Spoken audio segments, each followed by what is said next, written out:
of the time, when herpes simplex virus, or HSV, infects a person, there are no symptoms.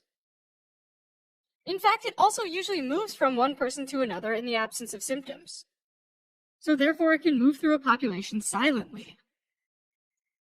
Once in a while, though, it can cause symptoms, and typically those are in the form of skin and mucous membrane lesions, which can be divided into infections above the waist, mostly involving the mouth and the tongue, and those below the waist, involving the genitals.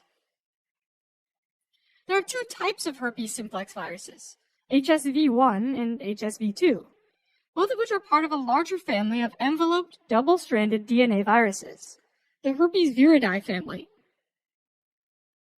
Generally speaking, HSV1 tends to cause infections above the waist, and HSV2 tends to cause infections below the waist. But there's a lot of crossover because both viruses can cause both types of infections. Although herpes is most contagious when there are virus-filled lesions present, it can also spread by asymptomatic shedding, which means that herpes viruses can be in the saliva or genital secretions, even when there are no signs of a cold sore or genital lesion. Typically, when herpes virus lands on a new host, in other words, a person who's never had herpes before, it dives into small cracks in the skin, or mucosa, and binds to epithelial cell receptors, which triggers those cells to internalize the virus.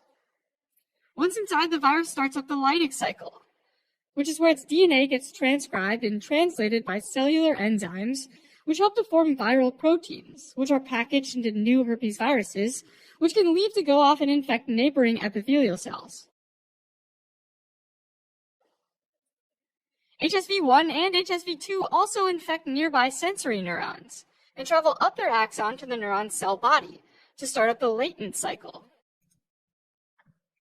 The sensory neurons of the face have their cell bodies in the trigeminal ganglia, and those around the genitalia are located in the sacral ganglia. So that's ultimately where the herpes virus settles in, for life. You see, those sensory neurons aren't destroyed. Instead, they become a permanent home for the herpes virus.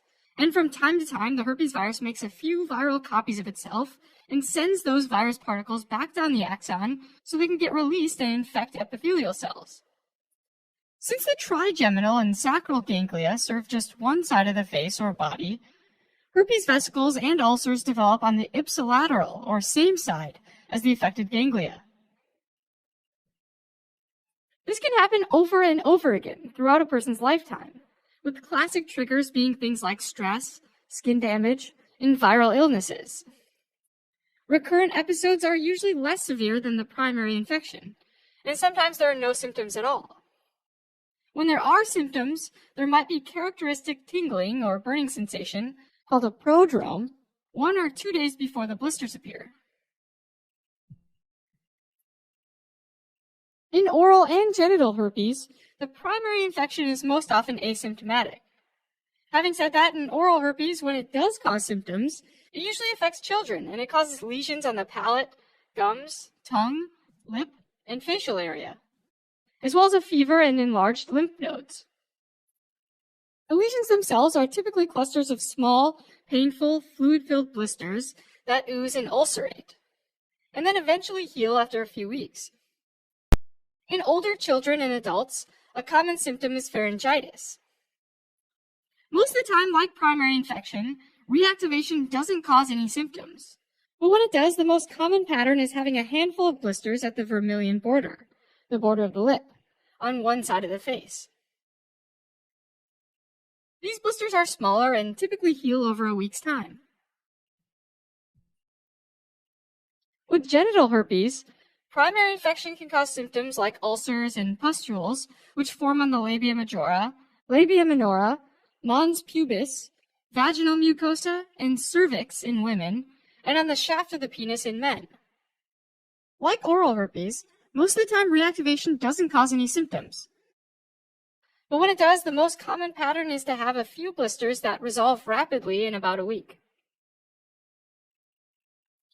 In addition to oral and genital infections, HSV can also affect other areas. When it affects the fingertip or nail bed, it's called herpetic whitlow, and this might happen if the finger rubs up against an active lesion around the mouth or genital area. Once it affects the fingertip, it's also easy for it to get carried over to other areas of the body to spread the infection, a process called auto-inoculation. HSV can sometimes involve the trunk, extremities, or head, a pattern that's common among wrestlers because they have a lot of skin-to-skin contact, and is therefore called herpes gladiatorum. Finally, individuals with burn injuries or with atopic dermatitis can have really serious herpes infections in those areas. The latter even has a specific name, eczema herpeticum. HSV can also affect the eye, causing keratoconjunctivitis, which is inflammation of both the cornea and the conjunctiva. In addition to the symptoms of conjunctivitis, which are pain, redness, tearing, and sensitivity to light, there can be some classic signs of corneal involvement, like blurry vision and a branching dendritic lesion, which looks a bit like the tree-like dendrites of a neuron, which happens on the cornea itself. And this pattern is classic for herpes infection.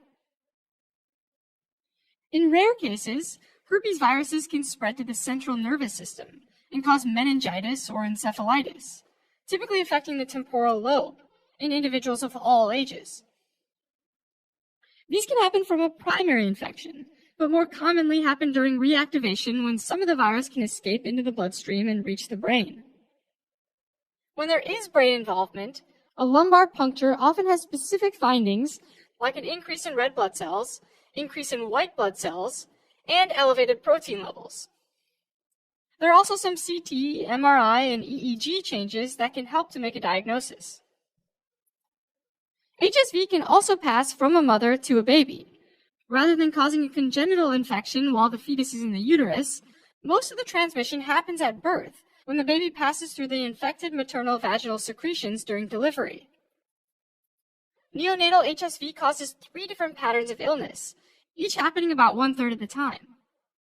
The first is skin, eye, or mucous membrane infection, where lesions pop up 1 to 2 weeks after delivery, typically at sites of damaged skin, like the site where fetal scalp electrodes might have been attached.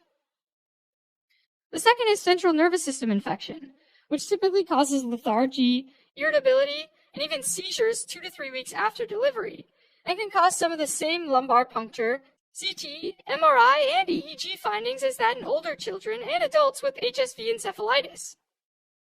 If not treated, both the first and second type can transition into the third type, which is disseminated infection, where herpes virus causes sepsis and failure of various organs, including the heart and the brain. HSV can cause unique symptoms in immunocompromised individuals, who tend to have more frequent reactivation, more severe symptoms, and a wider range of symptoms, like lesions in the esophagus or lungs. Herpes can usually be diagnosed based on how the skin or mucous membrane lesions look, and can be confirmed with tests looking for viral DNA, like polymerase chain reaction, an antibody response to the virus, or by growing the virus with a viral culture. Although infections typically resolve without treatment within a couple of weeks, there are antiviral drugs like acyclovir, famciclovir, and valacyclovir that can be used topically or systemically to reduce pain and speed up healing. For recurring episodes, these treatments usually work best if taken when the prodrome starts. In other words, before the blisters develop. And high-dose intravenous antivirals might be given in more severe or life-threatening situations. Alright, as a quick recap. Most of the time, herpes simplex virus 1 and 2 cause asymptomatic latent infections that set up in the trigeminal and sacral ganglia for life. But sometimes they can cause symptoms like recurrent oral and genital lesions. They can also cause more severe infections like HSV keratoconjunctivitis, meningitis, and encephalitis, as well as neonatal infections, which usually get transmitted when a baby passes through infected vaginal secretions.